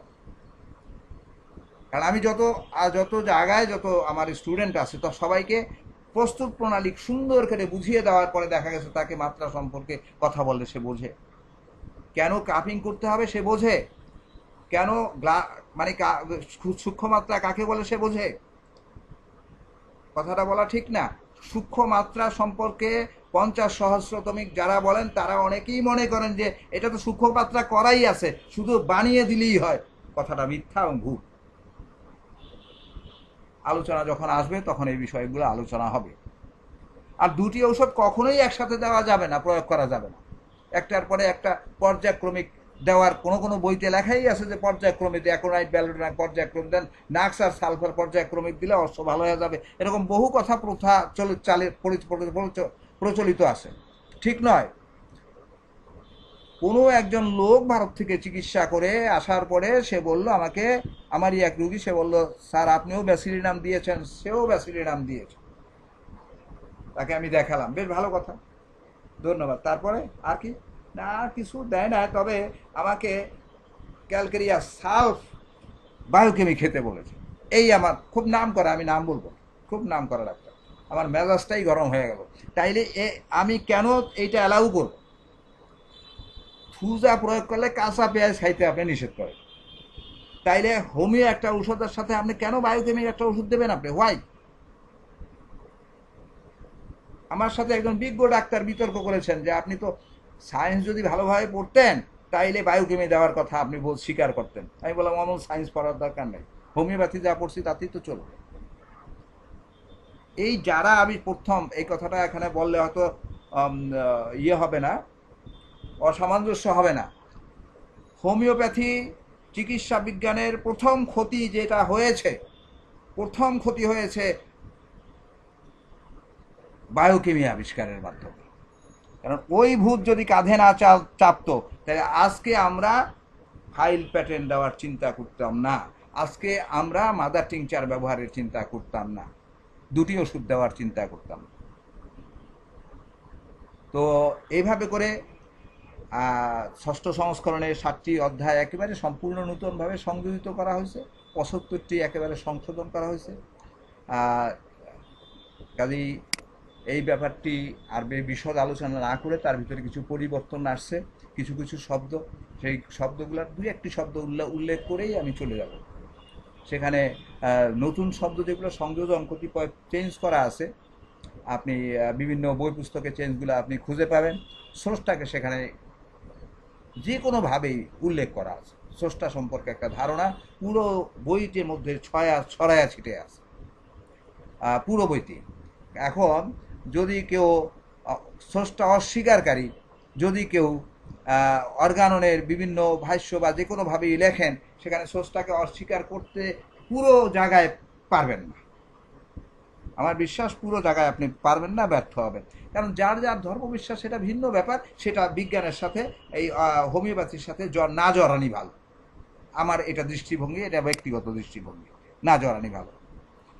এরপরে যেহেতু 50 সহস্রতমিকের কথাটা আসলো, আমিও শেষের দিকে প্রায় চলে আসছি, সম্ভবত চলে আসছি। আমি এই জন্য বিশেষত্বগুলা একটু কথা বলতে হয়। প্রতিক্রিয়া মৃদুতম। দেখেন, আপনি উপলব্ধি যদি করেন, কোনো এক সময় আমি লাইকও খেয়েছিলাম আমার প্রয়োজনে, 3 না 4 5 আমার এখন মনে নেই। আমার ধারণা হলো যে ওষুধে আসলে কাজ করে নাকি এই প্রথম জীবনে। তো আমি একটু বুঝবো। খাওয়া দাওয়া করে, খাওয়া দাওয়া প্রায় 1 ঘন্টা 1.5 ঘন্টা অপেক্ষা করে ঘুমাবার আগে আগে আমি লাইকো একটা ডোজ খেয়ে আমি একেবারে শর্টে শুয়ে পড়লাম, যে ঔষধের কোনো কাজ আছে কিনা আমি এটা বুঝার জন্য। আমার লাইকোর সিমটমগুলো ছিল, সেগুলো এখন বলা ঠিক না, দরকার নেই। ছিল, তার ভিতরে প্রধান ছিল আমার মাথাটা খুব গরম ছিল, খারাপ লাগতো, ভালো লাগতো না। সেইখানে এসে দেখেন লাইকো খাওয়ার পরে 5-7 মিনিটও যায় না, আমি পড়ে আছি। আমার মনে হলো কি জানেন, আমার মনে হলো যে কে যেন, মা যেরকম জ্বর অবস্থায় সন্তানকে আদর করে মাথায় হাত বুলিয়ে দেয় না, ঠিক সেভাবে যেন কে আমার মাথায় হাত বুলিয়ে দিচ্ছে। এখান থেকে আমার বিশ্বাস হয়ে গেল, আমার এই বিশ্বাস নাড়ানো যাবে না, যে প্রতিক্রিয়া মৃদুতম এটা হবে। আপনি উপলব্ধি করে দেখেন, এর প্রতিক্রিয়া মৃদুতম হবেই হবে। দীর্ঘক্রিয়া ঔষধ বারবার পুনঃপ্রয়োগ করা যায়, আমরা করেছি, রেফারেন্সগুলো দেওয়া আছে, সবসময় রাখতে পারেন। এইভাবে করে এমনকি যদি আপনি ভুল নির্বাচন করেন কোনো ঔষধের, ভুল নির্বাচিত হলেও সেইটা বেশি ক্ষতি করে না। কারণ অনেকের ধারণা যে 50 সহস্রতমিকের ঔষধ ক্রিয়াকালটা তো পড়েছেন আপনি সহস্রতমিকের ক্রিয়াকাল তো এভাবে করে লেখা নাই। আপনি ক্রিয়াকাল সেখানে বেশিও হতে পারে, যদি 30 দিন লেখে থাকে, আর্সেনিকের ক্রিয়াকাল 30 দিন লেখে থাকে, সেখানে 1 বছরও চলতে পারে। যদি সদৃশ ঔষধ আপনি ব্যবহার করেন সঠিকভাবে, সেই ক্রিয়াকাল 1 ডোজেই অনেক কাজ করতে পারে। আবার দেখা যেতে পারে আর্সেনিক 3 ঘন্টা পর পর দেওয়া লাগতে পারে, 6 ঘন্টা পর পর দেওয়া লাগতে পারে, যেভাবে অ্যানিম্যান বলেছেন তরুণ রোগে। কাজেই এর ক্রিয়াকালটা ওইভাবে নয়। সহস্রতমিক ঔষধের মেধাটাকে যদি আমরা অনুধাবন করি, কি মেধাটা এটার পর্যায়টা, মানে এইটার ঔষধের উচ্চ লেভেলটা এমন পর্যায়ে চলে গেছে, সে মানসিক স্তর পর্যন্ত টাচ করার যোগ্যতা রাখে। নট অনলি অনুভূতি, স্নায়ুকে টাচ করবে তা না, দেহকে টাচ করবে তা না, মানসিক স্তর এবং চিন্তার চেতনাকে টাচ করার যোগ্যতা পর্যন্ত 50 সহস্রতমিক ঔষধ চলে গেছে। পাগল চিকিৎসার জন্য 2 শুরু করতে পারে। মানসিক রোগীর চিকিৎসা 2 থেকে শুরু করা যায়, 1 থেকে শুরু করা যায়, কোনো সমস্যা নেই, দেখেছি আমরা। তাইলে এইখানে স্তরটা খুব উপর লেভেলে চলে গেছে, শক্তির স্তরটা স্পর্শ করার যোগ্যতা তার বেড়ে গেছে। কিন্তু যদি সদৃশ না হয় তাহলে ক্রিয়াকালটা সেই পর্যায়ে যাবে না। এমনকি ভুল যদি প্রয়োগ হয়, তা 5-6 ঘন্টা প্রয়োগ করার পরে অ্যান্টিডোট দেওয়ারও দরকার নাও হতে পারে, আবার কখনো দেওয়ার দরকার হতে পারে। আপনাকে কি করতে হবে, সেইখানে চিন্তা ভাবনা করে ঔষধ প্রয়োগ করতে হবে। তো এই আলোচনার বিষয় না, অনেক সময় কম লাগে। কাল পরশুদিন 4 দিনের আমি ওষুধ দিয়েছি এপিস। 1 বছর পর্যন্ত অ্যালার্জিতে ভুগতেছে, সমস্ত শরীর চুলকায়, সমস্ত শরীর অ্যালোপ্যাথি হোমিও যত হোক, অনেক ডাক্তার সে মানে পার করে তারপরে এসছে, খুলনার বাড়ি যে কোনোভাবেই হোক সে আমার কাছে আসছে। এপিস, তার সিদ্ধান্ত নিলাম যে এপিস দেব। আমি 4 দিনের শুধু ঔষধ দিয়েছি, দুবার করে, অত্যন্ত সাহস করে আমি 2বার করে দিয়েছি। 4 দিনের পরে গতকালকে ওষুধ নিয়ে গেল সে, যে স্যার ভিতরের জ্বালা, হুল ফুটানো, ব্যথায় যা ছিল এগুলা কম, কিন্তু চুলকানিটা কমে না, চুলকানিটা এখনো আছে, সারা শরীরে চুলকানি। মহিলা মানুষ যদি এরকম চুলকায় তাহলে সংসার করে কত, এই অবস্থা। কাজেই তার অর্ধেক শিকি বা তার চাইতেও কম সময়ে যেখানে প্রয়োজন, সেখানে সঠিকভাবে ঔষধ পড়লে সেটা হওয়া সম্ভব। আর আমরা শুরু করি সাধারণত নিম্ন শক্তি হতে, এছাড়া শুরু করি না। ঔষধ তো বৃদ্ধি ঘটে না, এই কথাটা একেবারেই বলা যাবে না, ঘটলেও দ্রুত নিরসন করা যায়। এই হলো গিয়া বিশেষত্বগুলো, বিশেষত্ব তো আরও আলোচনা করা যাবে। তো সেইখানে আমরা যেহেতু 50 সহস্রতমিক যখন আলোচনা হবে, তখন সেটার উপরে আলোচনাটা করা হবে বিশেষ পুঙ্খানুপুঙ্খরূপে। এখন শুধু 6ষ্ঠ সংস্করণটা কেন করব, অর্গাননের গতিটা আমি বুঝাতে চাচ্ছি। অর্গাননের গতিটা কি, অর্গাননের গতি কোথায় গিয়ে থামবে, হেনিম্যান বলে দিছে। আপনি অর্গাননের পটভূমি, এই ভূমিকা পড়তে 6ষ্ঠ সংস্করণের ভূমিকাটা পড়বেন, আপনাকে তো গতি বলে দেবে যে আপনি 6ষ্ঠ সংস্করণ করেন। এটা কোনো নতুন আকাশ থেকে উড়ে এসে পড়েনি যে আপনি এটাকে মানবেন না, আপনাকে মানতে হবে। এটা হলো মূল কথা। এই কথাটা আমরা এমনকি উপক্রমণিকার কথা শেষকালে যে বলার কথা আমি বলছিলাম কয়েকটা কথা, সেই কথাগুলো আমি শুধু উল্লেখ করে আমি শেষের দিকে আরও কয়টা কথা বলে আমি প্রায় শেষের দিকে অবস্থানে চলে আসছি সম্ভবত। ঘড়ি তো দেখলাম আমি। আগে আমার আলোচনার মাঝে মাঝে আমি কিছু কথা বলেছি যা এগুলো টাচ করেছে। যেমন অ্যালোপ্যাথি চিকিৎসার বিষয় হলো কারণ অপসারণ করা। কারণ অপসারণ করা যদি না হয় তাইলে সে মনে করে রোগটা চায় না। আমাদের কারণ অপসারণ করার কোনো দরকার নেই। হেনিম্যান ৮ নম্বর সূত্র অ্যাফোরিজম, ৮ নম্বর অর্গাননের ৮ নম্বর অ্যাফোরিজমের মধ্যে স্পষ্টভাবে বলেছেন, এবং এটার উপরে বিতর্ক যারা করেছে তাদের জবাবও দিয়েছেন যে যদি চলে যায় অর্থাৎ লক্ষণ সমষ্টি দূরীভূত হয় তাইলে কোনো বিজ্ঞান কোনো কিছু বলতে পারে না যে আসলে তার রোগ রয়ে গেছে, রোগ আছে, তার রোগটা এখনো আছে। তখনকার যুগেও হেনিম্যানকে খোঁচা দিয়ে বলা হয়েছিল যে কারণ নিয়ে আপনি কারণ অপসারণ করতে চান না, লক্ষণ সমষ্টি গেলেই আপনি রোগ চলে যান। কোথায় যায় না তো, লক্ষণ সমষ্টি চলে গেছে কিন্তু রোগ আছে, প্রমাণ দিছে। হেনিম্যান তার উল্টো জবাব দিছে, নো, এটা এটা অ্যাজাম্পশন, এটা ধারণা, আপনাদের কল্পনা। লক্ষণ সমষ্টি চলে গেলে রোগ জাপ্য অবস্থায় থাকতে পারে না। তাইলে লক্ষণ সমষ্টির জ্ঞান আমাদের নাই, যদি থাকে তাহলে বোঝা গেল লক্ষণ সমষ্টি আমরা ভালো বুঝি। কখনো কখনো এ নিয়ে প্যাথোলজি যারা নির্ভরশীল চিকিৎসা করেন তাদের মধ্যে কিছু বিতর্ক দেখা যায়, কিছু কিছু বিতর্ক আছে। তো বিতর্ক অনেক সময় না করা ভালো, বিতর্ক যত এড়ায় যাওয়া যায় তত ভালো। আর দেখেন, এই লক্ষণ সমষ্টি গেলেও রোগ থেকে যায়, এই দল ভারী। এই দল যারা অ্যালোপ্যাথি বা অন্য প্যাথিতে চিকিৎসা করে তারা তো আছেই, হোমিওপ্যাথির মধ্যেও কেউ কেউ আছে যে এটা হলেও হতে পারে। তারা এত বিজ্ঞানী, এত বড় জ্ঞানী, তারা যা কথা বলে তা কি এগুলো ভুল? তারা তো অ্যানালাইসিস করে কথা বলতেছে, অ্যানালাইসিসটাই ভুল। যেই দৃষ্টিভঙ্গিতে অ্যানালাইসিস করা হয় সেটা ভুল। দৃষ্টিভঙ্গি এখানে প্রসারিত করা দরকার বলে আমি ব্যক্তিগতভাবে মনে করি। এবং এইটা হেনিম্যান বলেছেন। আমি এত জোর দিয়ে বলছি কেন? যেহেতু এটা আমার গবেষণা নয়, এটা হেনিম্যান বলেছেন, হেনিম্যানের গবেষণা, যার জন্য সেখান থেকে সাহস সঞ্চয় করতে পারি। চাপা দিলে চিকিৎসা সারে না, পুনরায় আবির্ভূত হয়, বাস্তব প্রমাণ। আমার ভাইকে দিয়েই প্রমাণ করি। এক সময় তার পায়ে একজিমা ছিল, একজিমা একেবারে আমি দেখেছি, পুরো একজিমা ভরা। এক ভদ্রলোক প্রায় আমাদের বাসা টাসা আসতেন, তিনি বললেন যে আমি আজকেও মনে ভুলতে পারি না, আমি ওই নারিকেলের আইচা বলে, আপনাদের দেশে কি বলে জানি না, এইটাকে পোড়াইলে দেখবেন আপনাকে, এটাকে যদি একেবারে পুড়ে ফেলেন, কলা পাতার উপরে রাখেন, তাহলে কালো ধরনের কয়েক ফোঁটা তৈল বের হয় ওখান থেকে, কালো, খুব কালো। এই তৈলটা পানির সাথে মিশিয়ে দিল, এক গামলা পানির সাথে মিশিয়ে পাউটা ভিজে একটু মালিশ করে দিল এবং তাকে গোসল করাল। এবং সেই যে কয়েকদিন করানোর পরে সেই যে তার রোগটা গেল, প্রায় 20-30 বছর পর তার কিছু জটিলতা দেখা দিল। কি কি জটিলতা? একটা হলো তার ধ্বজভঙ্গ হয়ে গেল। 2 নম্বর জটিলতা, তার মেন্টাল ডিজিজ দেখা দিল, মানসিক বিভ্রান্তি, এবং সম্পূর্ণ থুজার লক্ষণ, মানসিক অবস্থাটা দেখা গেল, এবং পুরোটাই মানসিক অবস্থা। তাকে বিষ খাওয়া হত্যা, মানে সেই লক্ষণগুলো আমি বললাম না, এখানে লক্ষণ বলার কোনো কারণই নেই।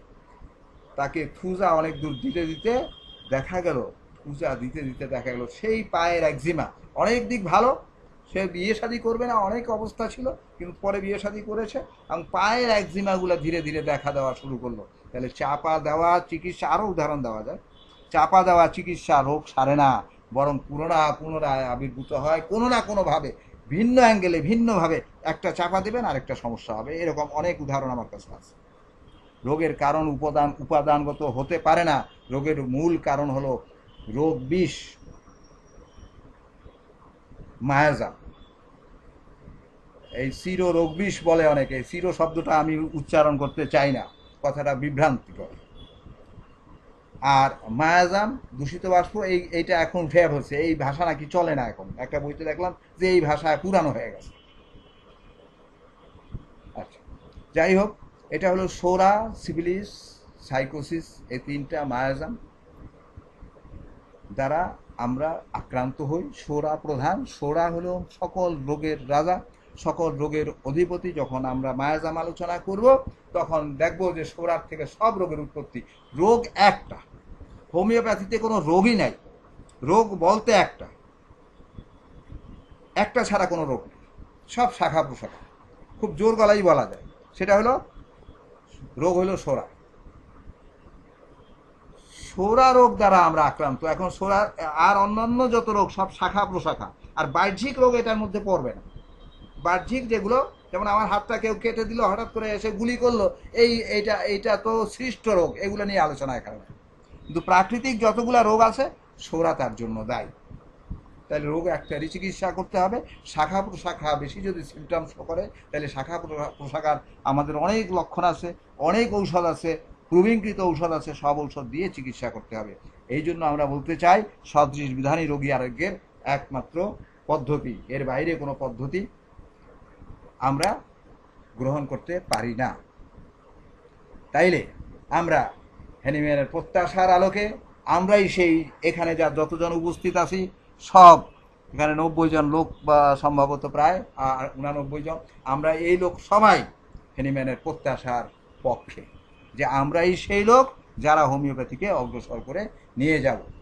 অর্গাননের ভূমিকা আমাদেরকে এই শিক্ষায় দেয় যে ক্ষতিকর পদ্ধতি পরিত্যাগ ও সত্যের পথ অবলম্বন করার উপায় শিখিয়েছে।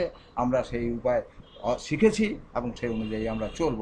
প্রকৃত আরোগ্য কলা প্রতিষ্ঠা লাভের উপায় আমরা জেনেছি, সেই অনুযায়ী আমরা চলব। সদৃশ্য বিধানী সত্য আরোগ্য শিল্প, এই আজকের কনক্লুশন আমি এটাই বলতে চাই।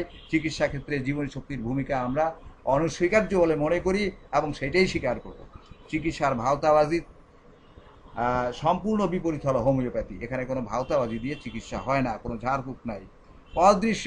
এখানে আরেকটা কথা মনে পড়ে গেছে, ইদানিং ভাওতাবাজির আরেক চরম উদাহরণ পাওয়া গেছে, যে দিল্লিতে বসেও নাকি এই বাংলাদেশে বসে আর দিল্লির চিকিৎসা করা যাবে।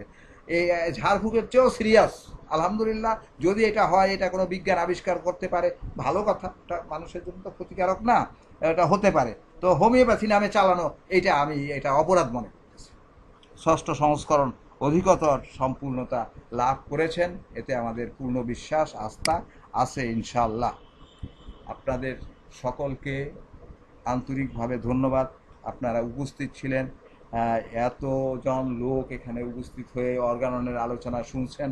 এই জন্য আমি মনে করি যে এটা আমার আসলে অধিক পাওনা, এবং পরবর্তীতেও আমি আশা করি যে আলোচনা করা যাবে। এবং পরবর্তী আমরা যদি আর অর্গানন আলোচনা করি, তাহলে আমার বিষয়টা হবে দ্রুত আরোগ্যের রূপরেখা, আমি আপনাদের সামনে তুলে ধরার চেষ্টা করব। সেটা হবে অর্গাননের 3য় পর্বের আলোচনা। আর যদি অন্য বিষয় আলোচনা করি সেটা ভিন্ন ব্যাপার। তো আমার ভুল ত্রুটি যদি হয়ে থাকে আপনারা ইনবক্স করবেন, আমি শুধরে নেব ইনশাল্লাহ। আর আমার কথায় যদি কোনো জায়গায় কোনো শব্দে অমার্জিত কোনো শব্দ ব্যবহৃত হয়ে থাকে আমার অজ্ঞাত সারে, সেই জন্য আমি আপনাদের কাছে ক্ষমা প্রার্থনা করছি। আর যারা বিজ্ঞজন আছেন তারা আমাকে ওভাবে মানে সংশোধন করে দিতে পারেন। আর যারা তরুণ আছে তাদের কাছে আমার এই যে শেষ দাবি, সেটা হলো আপনারা অর্গাননের আলোকেই হোমিওপ্যাথি চিকিৎসক হওয়ার চেষ্টা করুন। আপনারা পথ পাবেন এবং ব্যর্থ হবেন না। আমার জীবন দিয়ে আমি বুঝেছি যে হোমিওপ্যাথি সরল সোজা পথ এবং সেটা অর্গাননেরই পথ। এই কথা বলে আমি আমার আলোচনা শেষ করছি। আপনারা সুস্থ থাকুন, আমার সুস্থতার জন্য দোয়া করুন। এতক্ষণ সময় যেন আপনাদের সামনে কথা বলতে পেরেছি, এই জন্য আমি নিজেকে ধন্য মনে করছি, কারণ আমি তো এত কথা বলার কষ্ট করাবার জন্য। আসসালামু আলাইকুম ওয়া রাহমাতুল্লাহি ওয়া বারাকাতুহু। আপনাদের সকলের সুস্বাস্থ্য কামনা করে শেষ করলাম। ধন্যবাদ।